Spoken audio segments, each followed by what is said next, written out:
নমস্কাৰ বন্ধুসকল, আজি আমি ক্লাছ 8ৰ এছামিজ ছাবজেক্টৰ লেসন নং 13 হোমী জাহাংগীৰ ভাভাৰ কুৱেশ্যন আনসাৰ্স আলোচনা কৰিম। যদি এই ভিডিঅ'টো ভাল লাগে তেন্তে এটা লাইক কৰি দিবা, বন্ধু বান্ধৱীসকলৰ লগত শ্বেয়াৰ কৰিবা আৰু চেনেলটোক সাবস্ক্ৰাইব কৰি কাষত থকা বেল বাটনটো অল অপশ্যনত ক্লিক কৰি দিবা।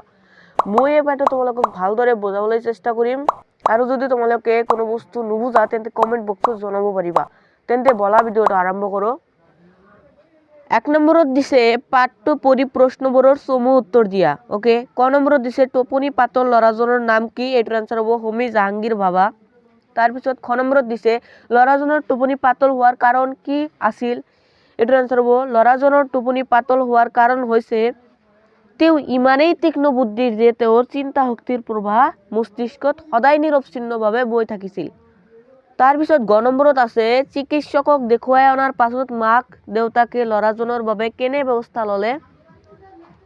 এটাৰ এনসাৰ হ'ব চিকিৎসকক দেখুৱাই অনাৰ পাছত মাক দেউতাকে ল'ৰাজনৰ মনোযোগ বিজ্ঞানৰ প্ৰতি আকৰ্ষিত কৰিবলৈ সেই অনুপাতে কিতাপ পত্ৰৰ ব্যৱস্থা কৰে আৰু তেওঁক পঢ়া শুনাৰ সকলো প্ৰকাৰৰ সা সুবিধা কৰি দিয়ে।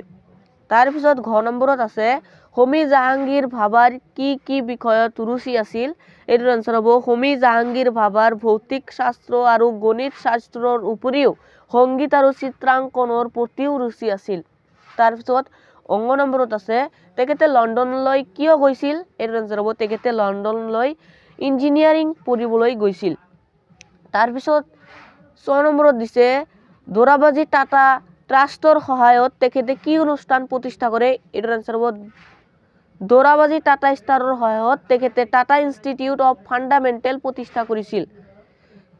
তাৰপিছত 6 নম্বৰত আছে স্বাধীনতাৰ পাছত তেখেতে কি আয়োগৰ মুৰব্বী হিচাপে নিযুক্ত হৈছিল? এটাৰ আনসাৰ হ'ব স্বাধীনতাৰ পাছত তেখেতে পৰমাণু শক্তি আয়োগৰ মুৰব্বী হিচাপে নিযুক্ত হৈছিল। তাৰপিছত জ নম্বৰত আছে তেখেতৰ প্ৰতি শ্ৰদ্ধা জনাই কি অনুষ্ঠান প্ৰতিষ্ঠা কৰা হৈছিল? এইটোৰ এনসাৰ হ'ব তেখেতৰ প্ৰতি শ্ৰদ্ধা জনাই মুম্বাইত ভাভা পাৰমাণৱিক গৱেষণা কেন্দ্ৰ প্ৰতিষ্ঠা কৰা হৈছিল বা কৰিছিল। তাৰপিছত 2 নম্বৰত আছে লাহে লাহে কিতাপবোৰ ল'ৰাজনৰ সংগী হৈ পৰিল। ইয়াত ল'ৰাজন বুলি কাৰ কথা কোৱা হৈছে? কিতাপবোৰ কেনেদৰে তেখেতৰ সংগী হৈ পৰিল বুজাই লিখা। এটাৰ আনসাৰ হ'ব ইয়াত ল'ৰাজন বুলি হোমী জাহাংগীৰ ভাভাৰ কথা কোৱা হৈছে। সৰুকালত হোমী জাহাংগীৰ ভাভাৰ কম টোপনি হৈছিল। তাকে দেখি হোমী জাহাংগীৰ ভাভাৰ পিতৃ মাতৃ বৰকৈ চিন্তিত হৈছিল। অৱশেষত তেওঁলোকে চিকিৎসকৰ কাষ চাপিছিল। চিকিৎসকৰ আশ্বাসত জানিব পাৰিছিল যে প্ৰকৃততে তেখেতৰ স্বাস্থ্যৰ কোনো অসুবিধা হোৱা নাছিল, কাৰণ তেখেতৰ তীক্ষ্ণ বুদ্ধিৰ প্ৰসাৰ মস্তিষ্কত অবিৰতভাৱে বৈ গৈছিল। ইয়াৰ বাবে তেখেতৰ টোপনি পাতল আছিল। তাৰ পিছত পিতা মাতাই ল'ৰাজনক বিজ্ঞানৰ প্ৰতি আকৰ্ষিত কৰিবলৈ বিজ্ঞানৰ কিতাপ পত্ৰবোৰ সদ্য ব্যৱহাৰ কৰিবলৈ লৈছিল আৰু লাহে লাহে কিতাপবোৰ সংগী হৈ পৰিছিল। তাৰ পিছত 3 নম্বৰত আছে হোমী জাহাংগীৰ ভাভাৰ সপোন কি আছিল? এই সপোন কিয় ফলৱতী নহ'ল? এটাৰ আনসাৰ হ'ব হোমী জাহাংগীৰ ভাভাৰ সপোন আছিল পাৰমাণৱিক শক্তিৰ ক্ষেত্ৰত তেখেতে ভাৰতক এখন জাকত জিলিকা দেশত পৰিণত কৰাৰ ৰঙীন সপোন। ইয়াৰ বাবে তেখেতে পৰিকল্পনা কৰিছিল। পিছে তেখেতে এই সপোন বাস্তৱত পৰিণত কৰিব নোৱাৰিছিল, কাৰণ তেখেতে এক বিমান দুৰ্ঘটনাত পতিত হৈ মৃত্যুবৰণ কৰিছিল। তাৰপিছত 4 নম্বৰত আছে হোমী জাহাংগীৰ ভাভাই ভাৰতবৰ্ষক ভাল পাইছিল। এই কথা পাঠটোত কেনেধৰণে প্ৰতিফলিত হৈছে লিখা। এটাৰ আনসাৰ হ'ব হোমী জাহাংগীৰ ভাভাই ভাৰতক ভাল পাইছিল। এই কথা পাঠত উল্লেখিত বিৱৰণীৰ পৰা পাব পাৰি।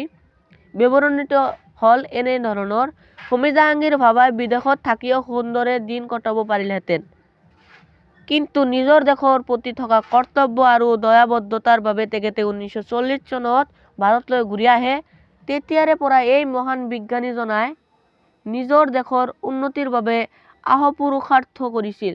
তেখেতে দোৰাবাজী টাটা ট্ৰাষ্টৰ সহায়ত টাটা ইনষ্টিটিউট অফ ফাণ্ডামেণ্টেল প্ৰতিষ্ঠা কৰিছিল। তাৰপিছত 6 নম্বৰত আছে 5 নম্বৰ নালাগে, 6 নম্বৰত দেখা তোমালোকে নিম্নলিখিত শব্দকেইটাৰ পৰা বিভক্তিবোৰ বাছি উলিয়াই সেইবোৰ কি কাৰকত ব্যৱহাৰ হৈছে লিখা। মই ইয়াত ডাইৰেক্ট এনসাৰ দিছোঁ। ইয়াত শব্দ আছে আৰু বিভক্তি আছে। ইয়াত প্ৰথমত আছে তেখেতে, ইয়াত বিভক্তিটো হ'ল তে।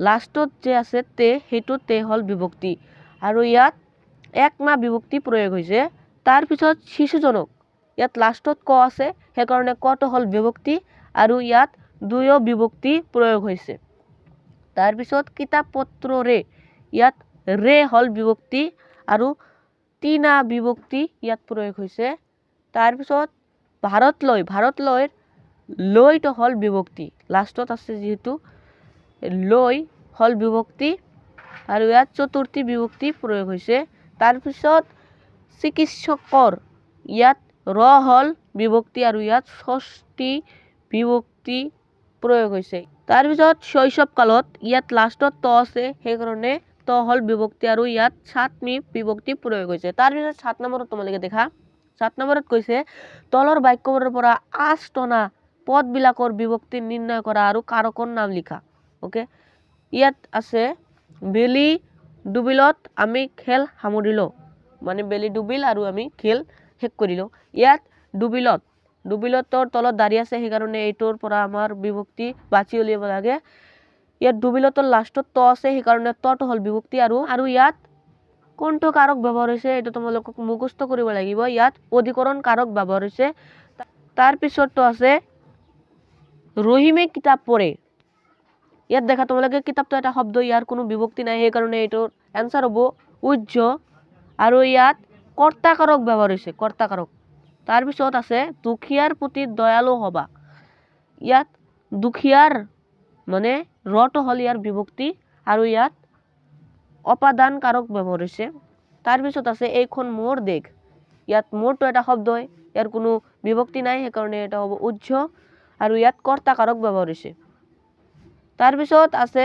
আমাৰ পৰীক্ষালৈ আৰু বেছি দিন নাই ইয়াত লয়টো হল বিভক্তি আৰু ইয়াত সম্বোধন কাৰক ব্যৱহাৰ হৈছে তাৰ পিছত আছে যত ৰেৰে খুঁটা কাটিব পাৰি ইয়াত ৰে আছে সেইকাৰণে ইয়াত ৰেটো হল বিভক্তি আৰু ইয়াত কৰণ কাৰক ব্যৱহাৰ হৈছে তাৰ পিছত আছে শিক্ষাগুৰুক ভক্তি কৰিব লাগে ইয়াত ক আছে সেইকাৰণে কটো হল বিভক্তি আৰু ইয়াত সম্প্ৰদান কাৰক ব্যৱহাৰ হৈছে তাৰ পিছত ডাৱৰীয়া বতৰত হিমালয় পৰ্বত নেদেখি ইয়াত